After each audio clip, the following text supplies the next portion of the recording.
Assalomu alaykum, hurmatli kanalimiz muxlislari. Doimgidek qabulimdan qaynoq lavhalar ulashda davom etamiz. Bugungi bemorimiz nima shikoyati bilan kelgan edingiz? Menda ortiqcha vazn. Necha kilo edingiz? 86 kilo edim. Hozir 74 kilo. Bir oyda. Bir oyda. Mashalloh. Shunda o'zim yengil, qushdek his qilyapman. Ko'z tegmasin. Hop, yana nima shikoyatlar bor edi? Menda ginekolog adenomyoz mioma, keyin mastopatiya, fibrozniy kistozniy mastopatiya dedilar. Bachadon bo'yni saratoni, undan endokrinologga yubordi. Endokrinolog shitavitka вообще ishlamayapti. Tugullar bor, sразу operatsiya dedi, onkologiyalarga yuborishdi, chop-chop. Shuna operatsiyaga rozi bo'lib turgan vaqtimda Iroda opamlar, qudamlar sizni doimiy nimangiz shifo topganlarini, operatsiya oxirgi choraligini aytib, bir davolanib ko'ring, boring deb tavsiya qildi. Keldim. Allohga shukr, mana bir oyda zo'rman, ranglarim tiniqlashdi, shiqlar ketgan. O'sha yog'lar ham ketib, anaqa yengil, osilmasdan chiroyli ozim. Birinchi maqsadim ozish bo'lmagan. Sog'ligim uchun keldim, lekin ozganimdan rosa xursandman. Yana ham ozgim keldi. Ko'kragimda og'riqlar bor edi, anaqa chim-chim qilib sanchib turardi, og'riqlar yo'qoldi ko'kragimda. Mashalloh. Azizlar, mana birinchi kelganda bular tekshiruv, mana programmalarda sibir parazitoz bo'lgan, hazmda buzilish bo'lgan, mana lambliya bo'lgan, bilinglar, lambliya autoimmun kasallar juda ham qo'zg'atadi.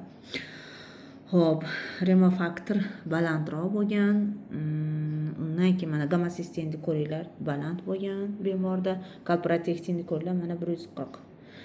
Bu degan ichakda juda ham yallig'lanish kuchli ketyapti degani. Qalqonsimon bez panellarni tekshirtirganmiz. T4 mana eng pastda ko'ryapsizlar-a? Demak, gipotireoz, tipичный gipotireoz bemorda. Ferritinni ko'ringlar, mana 7,24, dahshatli ravishda past. Vitaminda ham juda ham past. Qondagi qand miqdori 7,4 chiqqan ekan. Qanaqasiga shunaqa chiqqan? Keyin glikerlangan pastroq chiqdi. Necha chiqdi? Glikerlangan 6 qancha ham. 6 qancha? Qaranglar. Qondagi qand miqdori 7,4, glikerlangan 6 qancha. U ikkinchi tip qandli diabet. Shuning uchun ozmasangiz hech iloji yo'q. Hozir harakatingizni qilsangiz bu yo'qoladi. Lekin keyin asorat beradi bu. Xo'p, oqsilni qaranglar, oqsil past, kreatinin baland, qizig'i. Oqsil past, kreatinin baland va mochevina past. Bu degani jigar ishlolmayapti, buyrakka ortiqcha yuklama tushyapti va oqsil hazm bo'lmayapti va yallig'lanish. Bu oqsil ham yallig'lanishda oqsili mana. Gemoglobinni ko'ringlar, 90, eritrotsitlar juda ham tushib ketgan, mana MCV, MCH hammasi tushgan, eozinofil baland.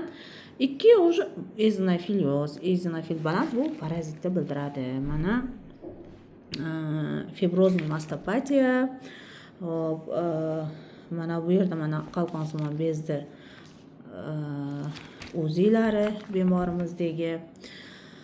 Xo'p, mioma matka, bu hammasi estrogen dominantlikdan bo'ladi. Va shularga asoslarni mana ko'ringlar, juda ko'p mana tekshiruvlar qildirgan bemorimiz. Men o'zimga keraklisini aytyapman.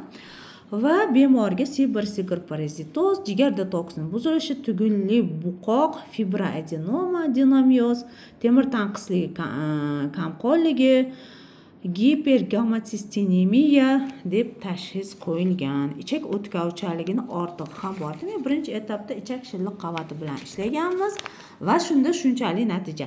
Xo'p, sizga savolim, dietada qiynalmadingizmi? Yo'q, umuman qiynalmadim. Mana fast foodsiz, shirinliksiz, unaqa odamga keraksiz narsalarsiz yashasa bo'lar ekan. Ko'p choy ichardim, ovqat bilan ayniqsa. Choysiz masalan ovqatdan yarim soat oldin suv ichib, yana yarim soatdan keyin ichdim. Chanqamayapman. Bo'lar ekan. Qiynmas ekan. Eplasa bo'lar ekan. Yaxshi ekan. Mana azizlarim, demak, birinchi o'rinda sog'lom turmush tarzi. Keyin bizda bitta narsa bor, ya'ni vitaminlar miomani o'stiradi, rakni o'stiradi degan. Men sizga aynan milgamma yozib berganman. To'g'rimi? Infizol birinchi IV terapiya ham qilganmiz bemorga.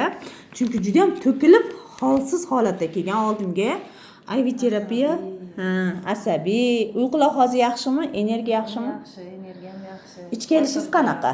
Ichim rosa yaxshi. Har kuni vaqtida Qorningiz ochyaptimi? Keyin cho'qilab yeyish avvalgi yo'qoldi. yo'qoldi.